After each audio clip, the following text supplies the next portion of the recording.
L'opposition togolaise continue de contester les résultats de la dernière élection présidentielle, celle du 22 février 2020, ayant marqué la réélection du président Faure Gnassingbé. Pour en parler, je reçois sur ce plateau Edem Atsou Kwasi, représentant d'Agbeyome Kodjo, arrivé second au scrutin de février 2020. Edem Atsou Kwasi est également coordinateur général de la coordination internationale de la dynamique Monseigneur Okpodro. Bonsoir, merci d'avoir accepté notre invitation. Bonsoir madame, il faut dire que ce soir je suis avec vous au titre de mes fonctions de ministre d'État, ministre des Relations extérieures, de l'intégration africaine et des Togolais de la diaspora, en charge des institutions de la République, du gouvernement légitime du Togo qui est en exil.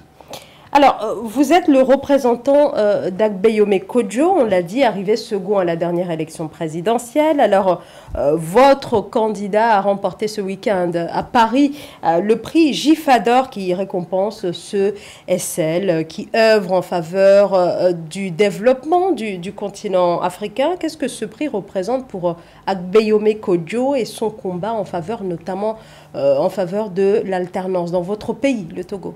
Un rectificatif, la présidentielle du 22 février 2020 a été remportée à plus de 70% par Agbeyome Kodjo. C'est mondialement connu. Il y a eu, lors du passage de Monseigneur Kodjo sur vos plateaux, une requête de preuves et un narratif sur le quintuple coup d'État électoral, militaire, judiciaire, diplomatique et médiatique orchestré depuis le 22 février au Togo a été publié largement dans le monde et qui fait la preuve que Faure Gnassingbé est un putschiste invétéré qui a usurpé sa place et qui doit dégager cette place. Le président Agbeyome Kodjo, qui est le président légitime du Togo, est reconnu dans sa lutte intrépide pour l'alternance démocratique au Togo et en Afrique. D'ailleurs, c'est pourquoi le Gifador lui a été décerné comme l'homme politique panafricain de l'année, ce prix qui m'a été remis hier en qualité de son représentant par le vice-président de l'Assemblée parlementaire de la francophonie, le député du Haut-Rhin, M. Bruno Fouque, pour vous dire que c'est une reconnaissance internationale. D'ailleurs, M. Bruno Fouque, en parlant hier, a parlé du combat pour la justice d'Agbeyome Kodjo. Ce combat, c'est au-delà de Agbeyome Kodjo, le président légitime du Togo, c'est le combat de tous les patriotes togolais, dont d'ailleurs l'un est arrêté, on en parlera, Jean-Paul Omolou. Tous les patriotes togolais aspirent à un changement à la tête du Togo, à un changement de gouvernance pour une refondation de la République. Il y a un triptyque que Agbeyome a défendu qui a été plébiscité lors de la présidentielle du 22 février 2020, le triptyque transition, constituante, refondation du Togo. Et ça va dans le sens de la refondation de l'Afrique. Donc, je rappelle encore, vous contestez les résultats de la commission électorale. Où en êtes-vous dans votre combat, justement? Nous avançons beaucoup, puisque je vous parlais du narratif sur le quintuple coup d'État électoral, militaire, judiciaire, diplomatique et médiatique organisé depuis le 22 février 2020. La preuve a été donnée à travers ce narratif. Vous savez, déjà, le 22 février au soir, l'Alliance nationale pour le changement, un des partis d'opposition, reconnaissait que Agbeyome Kodjo et Faure Gnassingbé étaient en tête. Il faut voir comment leur communiqué est construit. Le lendemain, il y a l'Alliance des démocrates pour le développement intégral, ADI, le pacte social pour le renouveau, qui tous ont participé d'ailleurs à l'élection présidentielle, félicitait le président légitime du Togo, Agbeyome Kodjo, pour sa percée et la possibilité de l'alternance au Togo.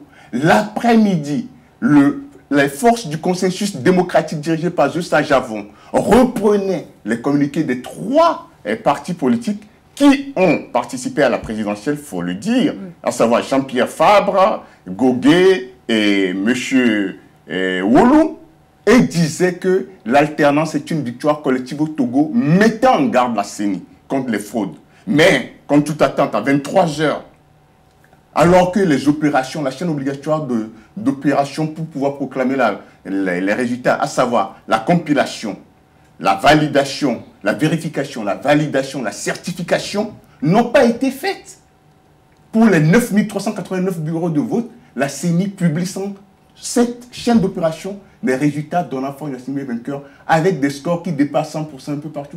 Donc, cette improbable victoire de Faure Gnassingbé l'a amené à vouloir suborner le président Agbeome Kodjo. Et c'est son refus de subornation qui a entraîné le coup d'état militaire. On a voulu le faire assassiner par le colonel Mike Yulba. Celui-ci a refusé, on l'a assassiné lui-même, on l'a égorgé comme un mouton. Et c'est dans ce contexte que le président a dû se mettre à l'abri pour pouvoir diriger la lutte qui suit son cours et qui fait qu'aujourd'hui à l'international, hier, devant ce parterre de personnalités de par le monde, les gens étaient émus et ont compris que le Togo mène un combat avant-gardiste de la renaissance africaine. Parce que n'oubliez pas, le Togo était la capitale administrative et politique de l'Afrique quand l'Afrique s'appelait Kemeta et le Togo s'appelait le Bénin. Et c'est au bord du lac Togo, le Baga, qu'on intronisait le roi des rois d'Afrique, dont le dernier fut Haïlé Sélassie. Donc le combat que nous menons, c'est le déblocage de la source du continent africain pour que l'Afrique renaisse. C'est ça que le GIFA a félicité. Un grand panafricaniste, un grand visionnaire, surtout qui refuse la subornation et a le souci des pauvres, des plus vulnérables, a une vision pour une Afrique nouvelle. Alors, Agbeome Kodjo vit en exil. Il a formé un gouvernement dans lequel vous êtes vous-même ministre d'État chargé des relations extérieures. Est-ce qu'il s'agit là d'un levier suffisamment puissant face au pouvoir togolais qui, lui, est en place dans votre pays, au Togo? Pour vous dire, c'est bientôt 2 ans, le gouvernement de combat en exil travaille. Et nous travaillons beaucoup en faveur du rétablissement de la vérité des urnes et du transfert pacifique du pouvoir. Nous rencontrons des organisations, tout ça. Je suis venu représenter le président de la République. J'ai été accueilli en mon rang de ministre d'État en charge des relations extérieures. Et nous travaillons avec les institutions. Les gens savent qu'il y a un bicéphalisme politique au Togo. Nous avons fait la preuve de l'usurpation parce qu'au Togo, il s'agit de 4e mandat. Hein. Et 4e mandat pour une même famille biologique et politique sans discontinuer. Ça n'existe nulle part en Afrique. Il y a eu un omerta, nous avons fait le travail de communication nécessaire. Donc aujourd'hui, les patriotes togolais se reconnaissent dans ce que nous faisons. C'est pour ça que les gens disent leur vrai ministre, leur vrai gouvernement, c'est celui qui est en exil. Et nous travaillons d'arrache-pied pour que l'alternance obtenue le 22 février dans les urnes au Togo soit une réalité. Alors, vous avez entre vos mains la photo d'un opposant que vous vouliez en parler. Tout très à fait. rapidement. Monsieur Jean-Paul Omolou est l'ambassadeur du gouvernement légitime du Togo près de la Confédération helvétique, la Suisse. Il était en voyage en Afrique quand il a été kidnappé jusqu'à l'heure où je vous parle. On ne sait pas précisément où il a été kidnappé, mais nous réclamons sa libération immédiate. On lui reproche ces vidéos parce que c'est un panafricaniste comme les Nyamsi, les Konaré qui font des lives pour dénoncer ce qui se passe en Afrique et réclamer une meilleure gouvernance et la renaissance africaine. Donc Jean-Paul Omolou, le gouvernement légitime du Togo, tous les patriotes, les panafricanistes réclament la libération sans condition de Jean-Paul Omolou. Et nous nous battrons pour qu'il en soit ainsi. Edem Atsukwasi, merci d'avoir répondu à nos questions. Edem Atsukwasi, je rappelle que vous êtes le représentant d'Agbeome Kodjo, mais aussi le coordinateur général de la coordination internationale de la dynamique, Monseigneur Podzro. Merci à vous d'avoir été avec nous ce soir.